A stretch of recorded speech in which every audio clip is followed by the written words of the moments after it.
देवरानी जेठानी की कहानी। सुनीता और सुमन ये दोनों देवरानी जेठानी थीं। जेठानी सुनीता नौकरी भी करती थी और देवरानी सुमन यह घर संभालती। उनका परिवार बहुत बड़ा था। सास ससुर और उन दोनों के बच्चे, कुल मिलाकर 10 लोग घर में रहते।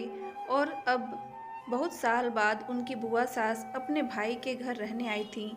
सुबह उठने के बाद बुआ सास ने देखा कि सुनीता फटाफट अपने काम कर रही थी। सुमन ने नाश्ता बनाया और वह नाश्ता सुनीता ने सबको परोसा।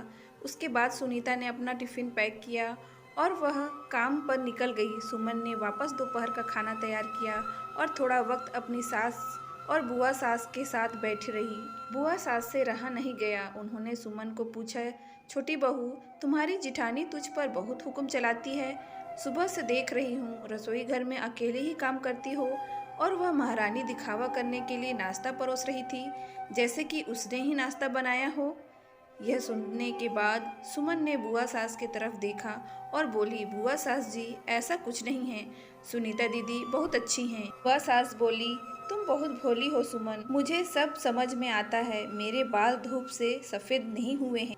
सुमन से अब नहीं रहा गया। वह बोली, ऐसा नहीं है बुआ जी, आपको सुनीता दीदी ने सबको नाश्ता परोसा वह दिखा, पर आपको यह नहीं दिखा कि दीदी ने मुझे ज़बरदस्ती सबसे पहले नाश्ता करने दिया और चाय भी दी।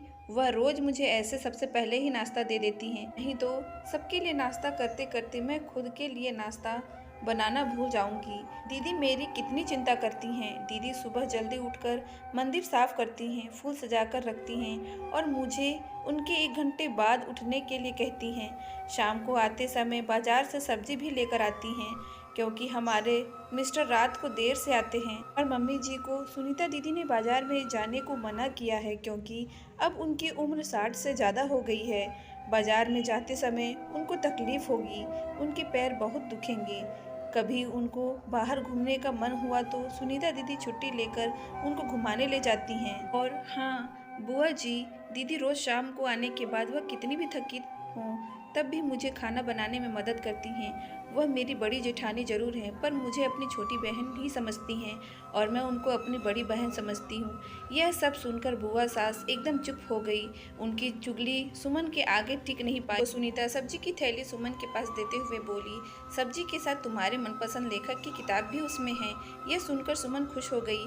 सुनीता को थैंक यू बोलकर सब्जी की थैली किचन में रखकर वह अपने रूम में चली गई। उतने में बुआ ने सुनीता को आवाज़ दी, बहू जरा यहाँ आना। वह बोली, सुनीता, तू इतनी मेहनत करके पैसा कमाती है और ऐसे फालतू में किताब खरीदी करके मुफ्त का खर्चा करती हो, वह भी अपनी छोटी देवरानी के लिए। वह ऐसे भी घर में बैठकर करती क्या है?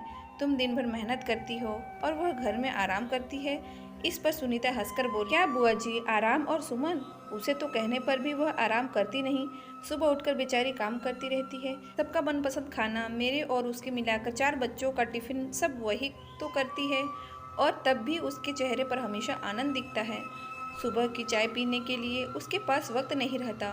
दोपहर को जब बच्चे घर आते हैं तो उनका खाना, होमवर्क सब वही देखती है।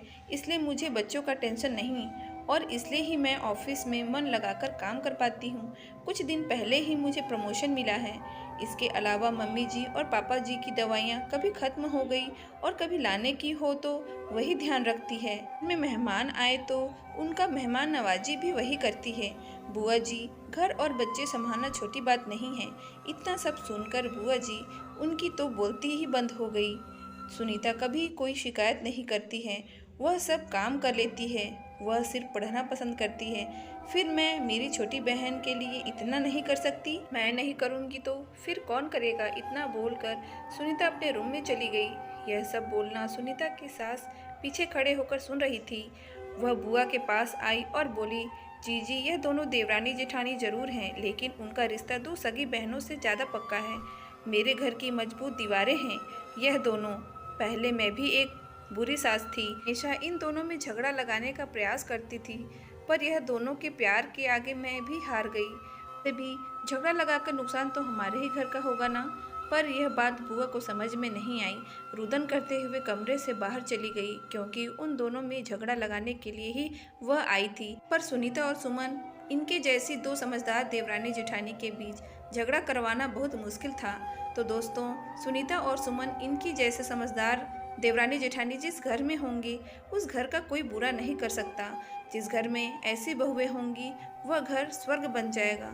तो दोस्तों, इस कहानी से आपको क्या सीख मिली हमें कमेंट बॉक्स पर ज़रूर बताएं और इसी तरह की अच्छी अच्छी स्टोरी पाने के लिए हमारे इस चैनल को लाइक करें, शेयर करें एंड सब्सक्राइब करें।